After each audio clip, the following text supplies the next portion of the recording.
मृत्यु के बाद आत्मा कहाँ जाती है?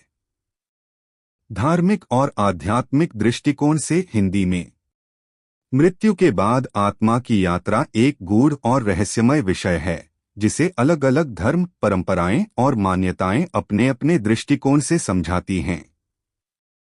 नीचे हम हिंदू धर्म सहित कुछ प्रमुख दृष्टिकोणों का सारांश दे रहे हैं। हिंदू धर्म का दृष्टिकोण।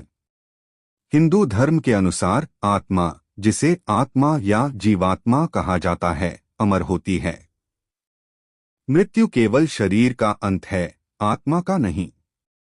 एक पुनर्जन्म, रीबर्थ बटा पुनर्जन्म। आत्मा एक शरीर को छोड़कर दूसरे शरीर में प्रवेश करती है। यह जन्म मृत्यु का चक्र, संसार चक्र कहलाता है।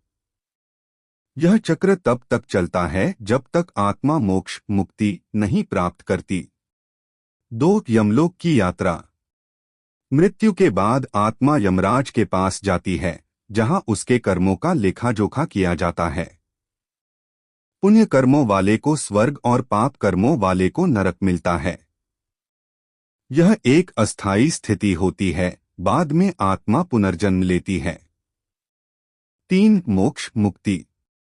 जब आत्मा सभी बंधनों से मुक्त होकर परमात्मा, ईश्वर में लीन हो जाती है, तो उसे मोक्ष प्राप्त होता है। ऐसे लोग पुनर्जन्म के चक्र से बाहर हो जाते हैं। इस्लाम का दृष्टिकोण। आत्मा को अल्लाह ने बनाया है। मृत्यु के बाद आत्मा बरज़ख नामक एक मध्य स्थिति में जाती है। क़यामत, प्रलय के दिन हर आत्मा का हिसाब किताब होगा। अच्छे कर्म करने वालों को जन्नत और बुरे कर्म करने वालों को जहन्नुम मिलेगा। ईसाई धर्म का दृष्टिकोण। आत्मा अमर है। मृत्यु के बाद आत्मा या तो स्वर्ग जाती है या नरक, यह व्यक्ति के विश्वास और कर्मों पर निर्भर करता है। ईसा मसीह पर विश्वास करने वाले को शांति और स्वर्ग मिलता है। आध्यात्मिक दृष्टिकोण, स्पिरिचुअल व्यू। आत्मा एक ऊर्जा है जो इस भौतिक शरीर से अलग है। मृत्यु के बाद आत्मा की यात्रा उसकी चेतना के स्तर पर निर्भर करती है। उच्च चेतना वाली आत्मा ऊपर की उन्नत लोकों में जाती है, जबकि निम्न चेतना वाली आत्माएं पृथ्वी के निकट ही भटक सकती हैं, जिसे कुछ लोग भूत या प्रेत कहते हैं। वैज्ञानिक दृष्टिकोण। विज्ञान आत्मा के अस्तित्व को सिद्ध नहीं करता। मृत्यु को जीवन प्रक्रिया का अंत माना जाता है। इसके बाद क्या होता है, इस पर विज्ञान चुप है। निष्कर्ष, कंक्लूजन।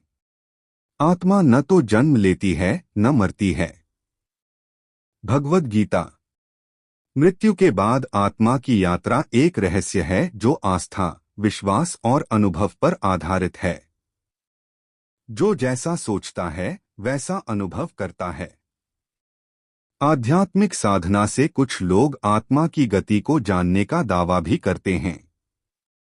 अगर आप चाहें तो मैं इस विषय पर एक कहानी रूप में भी समझा सकती हूं। बताएं, क्या आप एक आत्मा की 8 मिनट की यात्रा जैसी कहानी चाहेंगे?